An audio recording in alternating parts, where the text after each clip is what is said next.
Sveiki gerbėmėjai. Anekdotas apie anekdotus. Aš jau pasakojau anksčiau, kad Sovietijoje, tai yra Sovietų Sąjungoje, žmonės buvo persekiojami už politinius anekdotus.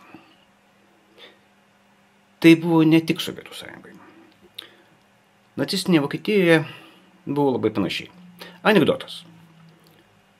Gebelsas paskelbė konkursą geriausiam politiniam anekdotui.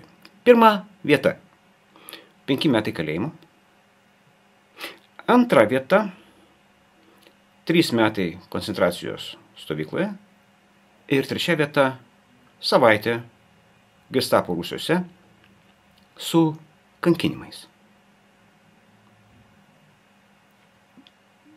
Nelabai juokinga.